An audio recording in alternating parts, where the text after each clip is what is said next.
This morning in North Carolina, wheels are spinning. Determination is winning. A passion is now a thriving business, and it shows no signs of slowing down. How? The power of a conversation, like the one Clint Spiegel had with First Horizon Bank about starting a bike wheel manufacturing facility in Asheville. Now it's not just talk, it's rubber meets road. First Horizon Bank. Let's find a way. Go to firsthorizon.com/Clint. First Horizon Bank, member FDIC. The holidays start here at Kroger with a variety of options to celebrate traditions old and new. You could do a classic herb-roasted turkey or spice it up and make turkey tacos. Serve up a go-to shrimp cocktail or use Simple Truth wild-caught shrimp for your first Cajun risotto. Make creamy mac and cheese or a spinach artichoke fondue from our selection of Murray's cheese. No matter how you shop, Kroger has all the freshest ingredients to embrace all your holiday traditions. Kroger, fresh for everyone. Hollywood, it's time now for Johnny Dollar. Johnny, this is Fritz Melchior at Star Mutual. Fritz, I can't think of anybody I'd rather hear from. What? Every insurance case you've called me on has put a lot of dough in my pocket. Well, now, And Johnny, it just happens that right now I can use a few extra bucks. Quite a few. So what's the deal? Well, as a matter of fact, I hadn't thought in terms of any fee on this one. Oh. But of course, we'll pay whatever expenses you may incur. Oh? You trust me with my expense account, Fritz? Are you kidding? Of course not. Okay, then, now that we understand each other, what's the problem? Or rather, who's the problem? John Wakefield Edwards. Ever hear of him? No, I can't say that I have. Retired businessman. Leather goods, I think it was. He lives just outside of Albany, New York. So what's happened to him? Well, nothing that I know of. But he has a lot of insurance with it, including a straight life policy worth $155,000. How old is he, Fritz? In his late 60s. Married? His wife died, 3 or 4 years ago. Then who's the beneficiary? His adopted daughter, Marilyn. And how old is she? In her late 20s. She's a very attractive girl, I understand. Then who cares about a fee? Fritz, I'll take the assignment. Easy, Johnny. You probably won't even see her. Oh, why not? But she lives and works over in Troy. Ah. Well, what's happened to the old man? Well, he called me a few minutes ago and asked, or rather demanded, that I send you over to see him immediately. Yeah, why? He wouldn't say. What he did say, though, just before he hung up, is that under no circumstances are you to let her know that you're coming. Meaning Marilyn? I would assume so. I wonder. So do I, Johnny. So if I were you, I'd hop on over there. Tonight? Well, first thing in the morning? Okay, Fritz, we'll do.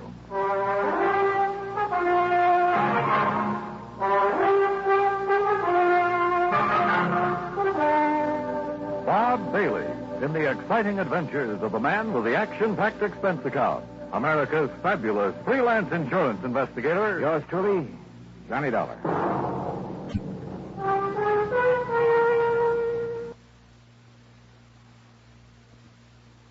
And now, Act One of yours truly, Johnny Dollar.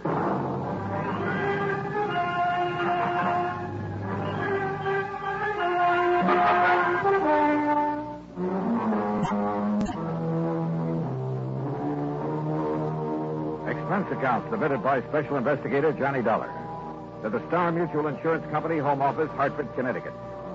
Following is an account of expenses incurred during my investigation of the hair-raising matter.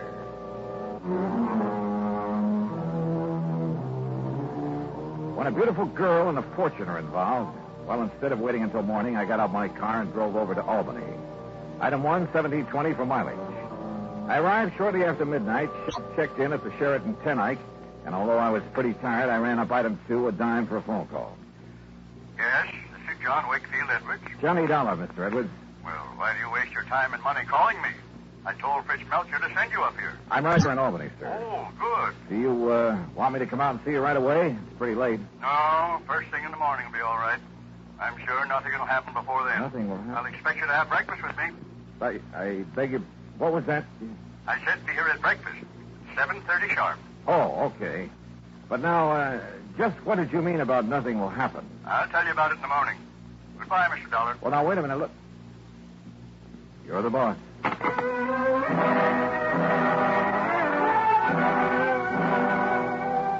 Why, oh, why didn't I call him back? Demand to know what it was that he was expecting to happen. For it obviously tied in with his wish to see me.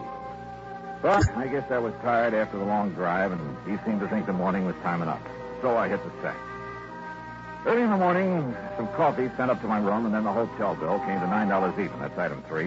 And by 25 minutes after 7, I swung onto the long, winding drive that led up to the front of the Edwards mansion. It was in a wealthy residential section, a couple of miles north of the city proper, and sat in the middle of what must have been a full acre of beautiful trees and gardens. As I approached the house, I noticed a car parked out front, a sleek new little sports car. The door was open, and the good-looking chick got out of it and was just about to climb in. As I pulled her up to a stop, she stood there looking at me questioningly.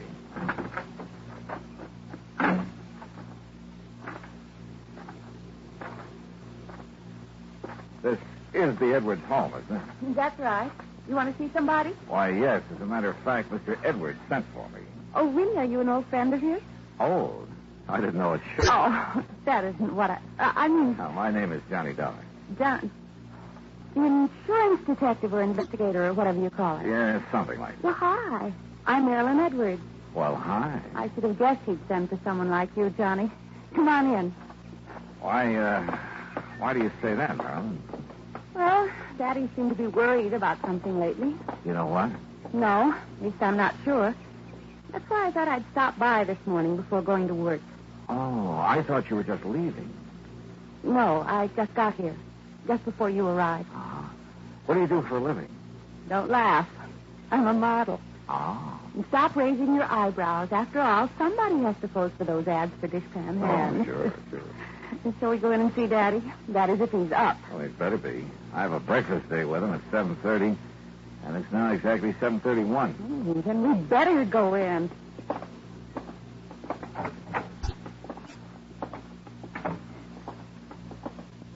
Hi, Daddy. Daddy? Durkin? Durkin! I hear you. Your foster father hasn't come down yet. Johnny, this is Durkin, Daddy's housekeeper. Now, what is breakfast prompt at 7:30, and I ring the bell, and he don't come down for it. Durkin, stop it. Stop it. There now. That's the third time. Third time? Daddy not punctual? I think I'd better go up and see. I'll go with you. I heard his alarm clock go off 3/4 of an hour ago, so there's just no...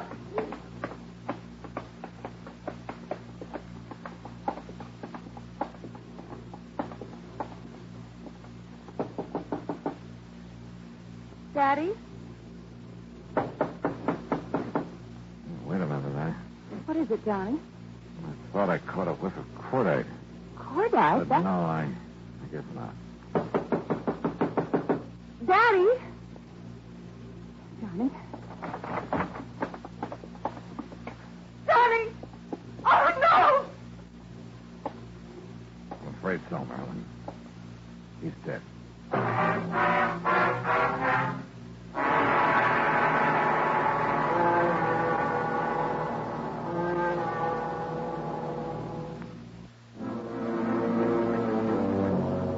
Together with Marilyn Edwards, adopted daughter of John Wakefield Edwards, I found his body in his bedroom slumped over the desk. There was no sign of any wound, no evidence of foul play.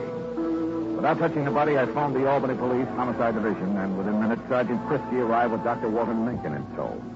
The doctor's examination was brief but very thorough, including several on-the-spot tests for poisons of any kind. How old did you say he was, miss? I didn't, Doctor. But he was 68 or 9, I think. And he hasn't been sick? Not that I know of. Miss Durkin, the housekeeper, would know better than He I. hasn't had a day of sickness since he caught that cold last spring. Yeah.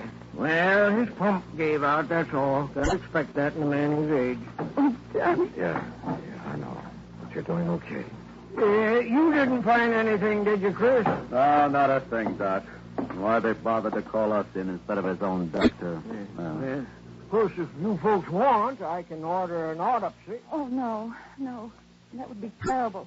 Then down it goes to natural causes. Time of death, approximately 7:15. Doctor. And I expect you can carry on from here, can't you, miss? I'll take care of things. Yeah, and if he can't, I will. Beginning with closing these windows. wants to freeze him. Well, come on, Sergeant. Back to the morgue. Oh, the morgue. Easy, done. Better? Well, if you want some breakfast, ain't going to do him any good now. Durkin, how can you... But I suppose we may as well, Johnny. And do whatever we have to do here.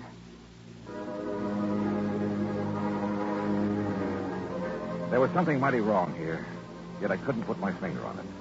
Had I really caught the smell of cordite before we entered that room? It was too late to tell now, even when the windows closed. Those windows. It was a cold morning. Had he left them open while he dressed? Marilyn, heir to his big insurance policy. Had she really just arrived when I got there?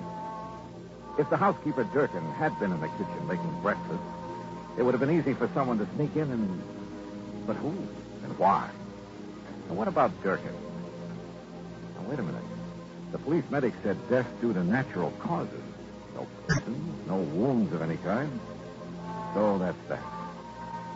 The undertaker must have been hungry for business because he got there before noon and took the body away. Meantime, of course, I'd questioned both Durkin and Marilyn pretty thoroughly. Enemy? Oh, no, Johnny. Daddy didn't have... Johnny, you keep talking as though you think he might have been murdered. Does anyone beside you benefit from his death, Marilyn? That's a horrid thing to say. I do. Durkin, what are you doing snooping around this way? Well, it's as much my affair as yours now that Mr. Edwards is gone. What do you mean by that, Durkin? I mean the money he left me in his will. And the codicil in his will, it says Marilyn's got to share the insurance with me if she collects. Durkin. What do you mean by that? Oh, everybody knows her and her father, her foster father, ain't been getting along too good ever since she decided to get out and earn her own living, or tried to. I've been getting along all right. Oh, sure. And all the attention you've been giving your dear daddy these last couple of years. Why, today's the first time you've been in this house, and... That doesn't mean that Daddy and I haven't... Durkin, we wish to be left alone.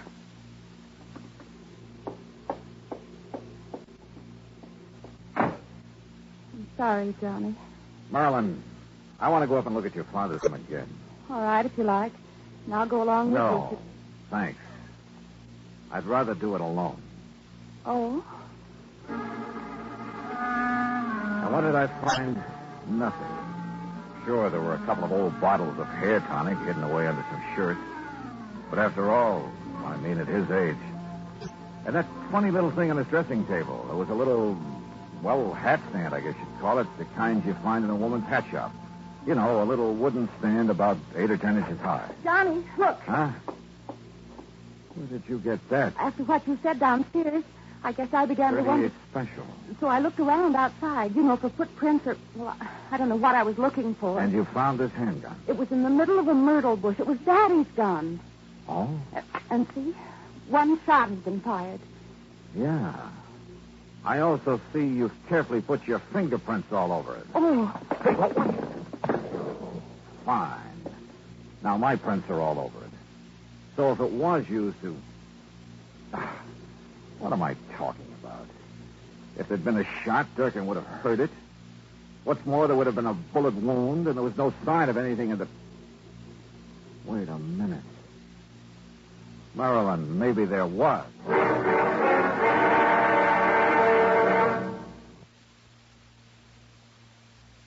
New 6 roll. And now, Act 3 of yours truly, Johnny Dollar and the hair-raising matter. My hunch was right. I was sure of it now. I told Miss Durkin and Marilyn to stay there at the house and wait for me, then jumped into my car and drove into Albany to the undertaker's.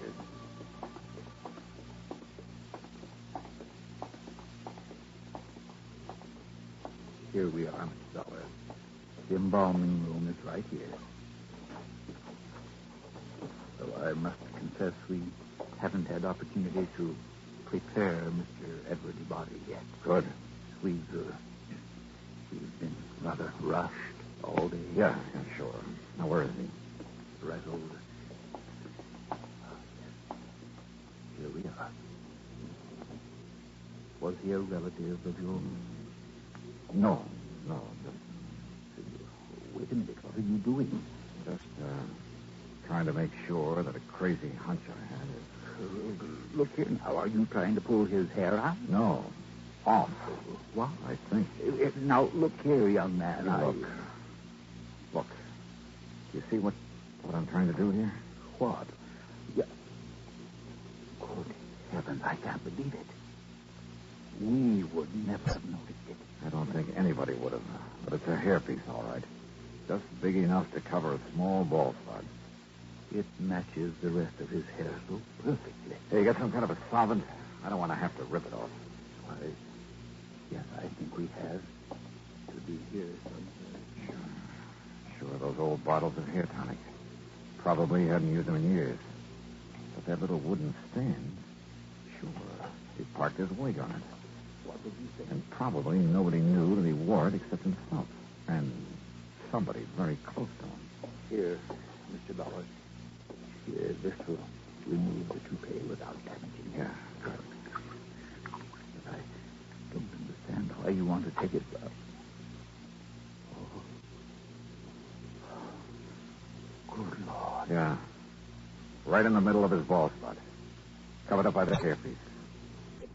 And the bullet that made it was a .38 special.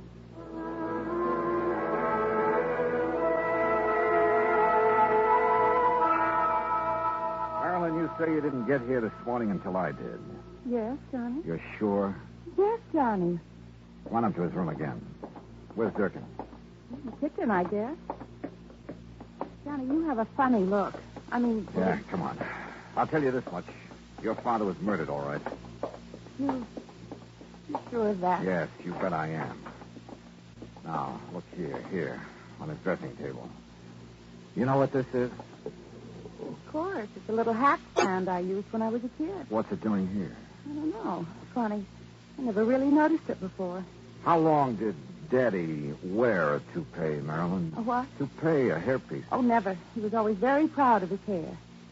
You're sure about that? Of course I am. For a long time, he always used to smell of hair tonic when he came downstairs Well, in it the morning. just happens that you're wrong. What? A small, very well-made hairpiece covered the bald spot where he was shot this morning. With this .38 you say you found outside. But I did. Honestly. All right, I believe you. In spite of the way you covered up any fingerprints that may have been on it. You did too, Johnny. Yeah, that's right. Now listen. That leaves only one person who could have known about the hairpiece, have killed him, and then covered up the bullet wound with it. I knew I'd smelled burnt gunpowder when we first came up here. Johnny, do you think that... You mean... Yeah, but to prove it, well, I've got to try a bluff. Yeah, see if I can bluff her. I can't believe it. Yet with him dead, she'd have money, more money Hold than... it, Marilyn. Well, Durkin? So you're back. Where you been, anyway? Checking up on something. Something I should have suspected last night when I talked to Mr. Edwards on the phone. What do you mean, Johnny? Line clicks. That meant somebody was listening in on the phone downstairs. Don't look at me. I didn't even know you called him last night. I was in bed asleep. Were you, Durkin? What I was just checking on at police headquarters... Police headquarters? Yeah, was a set of fingerprints I found on a glass you'd been using in the kitchen.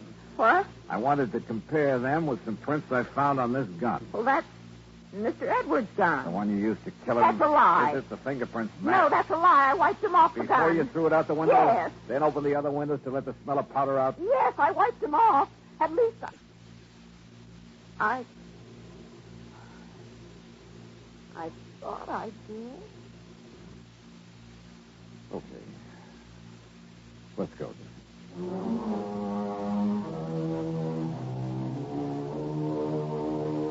Don't worry. There'll be no part of the insurance or any other money for Durkin.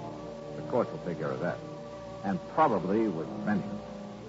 As for Marilyn, well, you know something? There's a gal I think I'd like to see again. And I don't mean because of her fortune. Expense account total, including all the mileage on my car, $47.50. Yours truly, $20.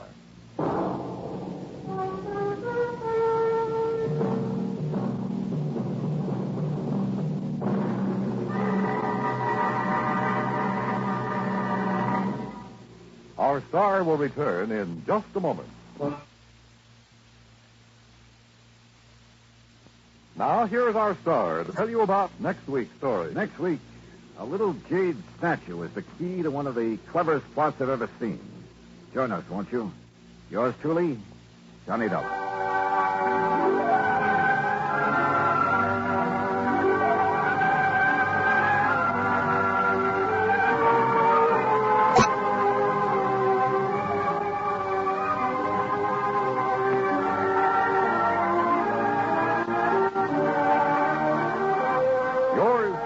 Johnny Dollar, starring Bob Bailey, originates in Hollywood and is written, produced, and directed by Jack Johnstone. Heard in our cast were Virginia Gregg, Shirley Mitchell, Jack Edwards, Ralph Moody, Junior Matthews, and Parley Bear. Be sure to join us next week, same time and station, for another exciting story of yours truly, Johnny Dollar. This is Dan Cumberly speaking.